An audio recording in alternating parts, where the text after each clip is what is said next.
Test 1 2 1 2. Test. Dude, We good? I'm so excited right now. This is it. Are you excited, We bro? talked about this. I wouldn't wait forever. Just shoot your shot. We don't need no more, no extra. Honestly, it's been a while since I even made one of these. So I'm excited to be back on the pod. And even more excited to have my buddy Mike. Oh, we out here, boy. Mikey G. Mikey G. Big Mike. Big Mike. That's what it is. Once I make the pod, I think it's official. Yeah, dude. Like, there's social media. Then there's Scotland. Then there's a pod. Then there's yeah, dude. Once you're reaching the podcast level, you're G. We're golden. You're G. We're golden. We had breakfast Actually, this morning. that's a fact, dude. The only people that have been on the podcast before, one homie from school. Mm-hmm.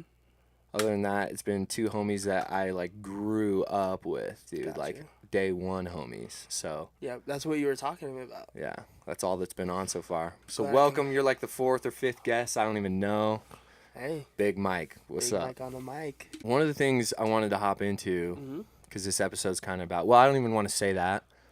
This episode's about whatever we want to talk about.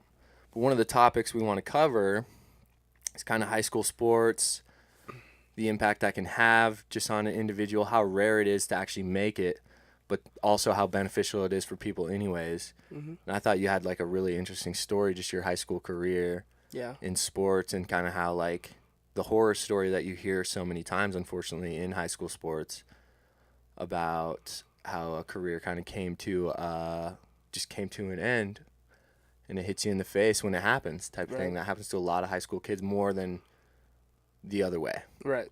you know? So if you're comfortable, cool with that telling your story, I mean, I'd love to dive in and talk about that with you. Yeah, no, of course. I think you hear it all the time, you know what I mean? And Adam and I were talking about this in Scotland and got to give him a little glimpse into high school athletics and what it was about for me and growing up with baseball and wrestling, tennis, you know, hear a lot about these multi-sport athletes, and then just one day you wake up and everything just changes, right? And kind of like Adam said, you know, whether it's an injury, mentally you're just not focused anymore, and unfortunately for Adam and I, it just kind of came about, and an injury kind of set us, you know, in another direction. And for myself, it was more of an eye-opener, right? Because I thought that baseball was my ticket. Mm-hmm. Many people have said baseball is your ticket, baseball's your, you know, that's what's going to get you the bread, Yeah. right? Yeah, you have everybody And in your ear telling you that. Everyone from a young age. And I think that in a sense it's good. Mhm. In another sense it could be very detrimental. Yeah. Because What else do you have left when it Right. doesn't pan out? Exactly. And I think we get so caught up in this mode of that is all it is, right? And we don't really have a backup plan. That's the thing. A lot of high school players that grow up, you know, with little to nothing don't have a backup plan. They resort to one thing that they know they're good at, Mm-hmm. right? But that's not the case here. And with my story, you know, blew out my arm, and that's what it was. It was just, you know, and we could point fingers on this, and this, but what for? Yeah. Right? Mm-hmm. I got to play college ball. Yep. You know, so I think I got my fix with that. Yeah. Who that doesn't go to say if I didn't get injured in high school, what could have happened Right. past anything that. Right. And you hear about that all the time. And it's crazy, your experience in particular, because me, I just didn't feel like I had it. There was a lot of self-doubt with me. You, it seems like you had a actual, like, professional potential. So that's kind of a different story. That's a different thing. Whereas me, I kind of faced it early on, or at least by my senior year in high school, I knew that I wasn't going to be playing sports long term. Right.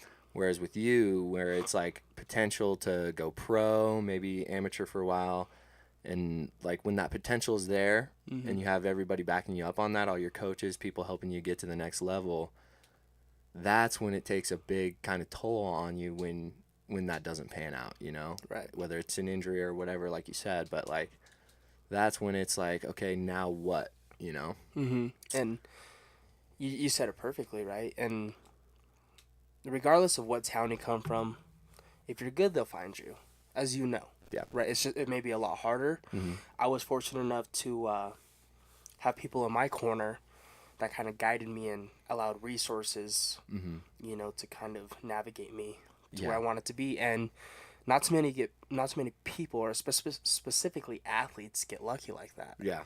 Yeah, You because know? you had to connect. Didn't you have like a pro Mm-hmm. recruiter or pro coach or somebody watching you play a little bit? Or So I had in high school, I was able to play under coaches who were former Major League Baseball players, right? Whether they're catchers, pitchers, infielders. And the skill part, that component was vital. Mhm. I think the biggest component was the knowledge and information and the advice that I got with that. And I say that because I'll give you an example. When I was 15, I played for a competitive team. And I had an off game, and this was up north against at Fort Collins High School. And what happened was I went like 0 for 4, 2 strikeouts. Behind the plate, I was doing okay, but it just wasn't my game. I was getting frustrated. I was playing on this older team, and I was the youngest. I've always been the youngest on the teams that I played for. So I feel like I had something to prove. And I didn't really listen to people when they said, you have nothing to prove. They're the ones who have to keep their spot because I'm coming for it. Mhm. And this guy pulls me aside, and he got to play with David Ortiz. And for people who don't know David Ortiz, it's Big Papi. Mm-hmm. That's Boston big. Red Sox. Poppy, boy, you better know David Ortiz. Better. My So G. pulls me aside, and he says, if you take these steps, I see your talent. But if you take these steps, and if you let me work with you, you will not have to play. You will not have to worry about playing college baseball. And I didn't know what that meant. What he meant was, we're going straight to being drafted. Wow. And that's what he said to me. And that always kept up with me. My cousin was a big support at the time. He really helped me. He saw the potential. And that's the thing. Everyone saw the potential. But did I truly see the potential? Yeah. And I think that's where athletes get mixed up. Yeah. Is that know your role, Mm-hmm. know what you're capable of, right? Yeah. Well, I'm actually doing, not to interrupt, we'll get back on No, track. you're good. I'm doing my senior thesis, or whatever you want to call it. My research project is about the decline, specifically in high school football. But like what we're seeing is a lot of the outer involvement as being a big issue. Like you mentioned, everyone around you is telling you have potential, but whatever that is, whatever the people are saying, Right. you need to do this. And most of it's parental pressure. Mm-hmm. That's having an effect on kids just of ultimately not being interested anymore. Right. It's like everybody wants this for me, but what do I want? It's not a question they get to sit down and ask for very long, because it's like, you can get this scholarship if you do this, you can get this if you do this, and like everybody pointing you kind of in the direction. Mm-hmm. And all of a sudden you're at this point where like, well, you got to ask yourself, what do I want? Is this it? Right. So it's kind of along those same lines. Everyone's telling you, you have potential, you can make it. I'm seeing that to be as like sort of wrong in a way. You need to, I guess, just pay attention to what a better thing would have been is to ask you, like, where do you fall? Like, how do you see yourself as a ball player? Like, are you happy with this? Are you happy with this grind? Do you think you're good enough? Like, I think even going past that is, do you enjoy what you're doing? yeah, You know what I'm saying? yeah, I was never asked, do you enjoy what you're doing? yeah. To be honest with you, there were times where mentally I wasn't there. I would forget how to throw a ball back to the pitcher. As a catcher, I would have the yips. Hmm. And I'm not afraid to say it because it's a true thing. Yeah, just a complete mental Mental breakdown. block. Yeah. I was never asked, do you enjoy it? Yeah. Do you want to do something else? or I was something always told. Yeah. And that's the difference, right? When you're asked and when you're told. Mm-hmm. And at a young age, I never understood that. Yeah, you're just going with the flow at that age. I was just, it Yeah. was easy, and then it hit a breaking point where, well, do I really want to do this still? Mm-hmm. And I was lucky enough to, have a family that was very supportive, would let me play any sports Yeah. I wanted to, Mm-hmm. right? And I give all the credit to, all the times that my dad would drive me after work, or, Mm-hmm. I would do early morning workouts or Yep. whatever have you. But a lot of athletes don't get that luxury. I think, especially since I got to college, started talking with a lot more athletes from different places. Mm-hmm. It really opened my eyes because all I had was my experience to judge off of, and then some of my peers, I guess I got to see. But the more stories I hear, the more blessed I feel to have the parents I had. Right. Support, do what you do, no pressure, never felt pressure, never felt any judgment. Mm-hmm. After a good game, they say, we love to watch you play. After a bad game, they say, we love to watch you play. A lot of my brothers right next to me on the same team did not have that, not even close. A lot of them would get beat up, not physically by their parents, but after a game that they didn't perform, Mentally, we're just it's a mental beat down, and it's time to be better. Why'd you do this? Why'd you do that?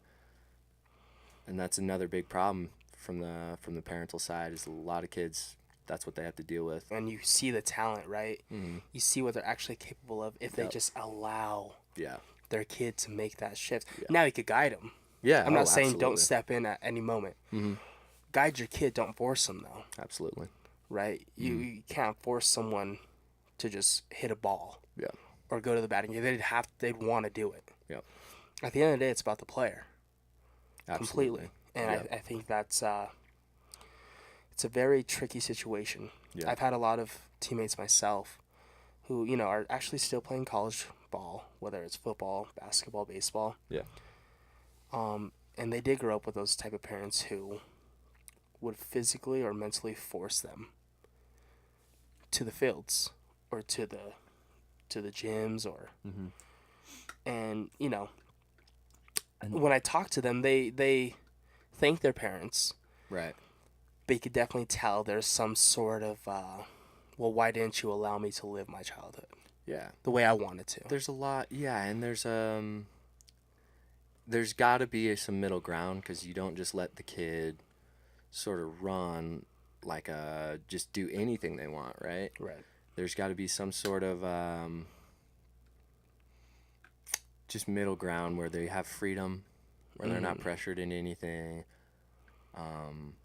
but also to where it's not so strict that they can't go have a good night with their friends or go out and do something because you're worried, because the parents worried they're not going to get a scholarship or get hurt doing something else, right? Like, you got to let a kid, like you said, you weren't really allowed to do a lot of, like, I don't know, snowboarding, skateboarding, whatever it was. So I don't know. There's some middle ground to be found there. Nice. We just got cut off.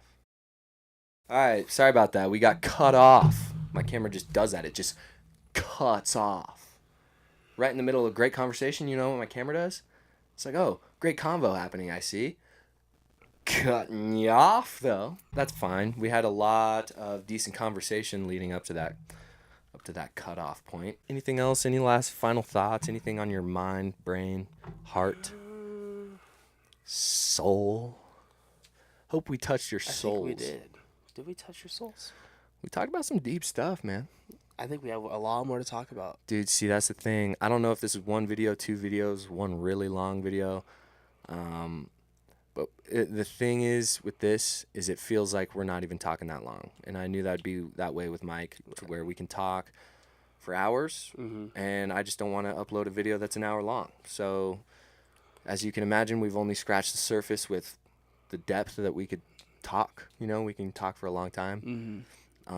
Which is why I think ultimately we just got to have you back on sometime, dude. Oh, you guys will be seeing me hopefully on a couple more at least. Yeah, dude. Just get you on coming months, yeah. Anytime, bro. We'll definitely be hanging out more. Heck yeah, man. Thank you for Adam for having me on today. Hopefully to be back Word, dude. here in a bit, bro. Anytime, man. Of course. Anytime. Appreciate it. Thanks for coming on. Yeah. If you want to be on, dude, shoot me a DM, dude. Shoot the DM. Just give me a little DM. Subscribe below. Just subscribe. You won't Yeah, well, regret if it. you're not subscribed at this point, just don't even create an account for YouTube. That's anymore. what I'm. Yeah, that's Just that's my account. motion to you. If you're not subscribed at this point, this is all it is, dude. Just I don't even got to say words, boy. Get out. Yeah. So. Really, thanks for watching, especially if you're watching at this point. You stuck it out through a long video, so appreciate it. Yeah. Much love. All right. Peace. Thank you guys.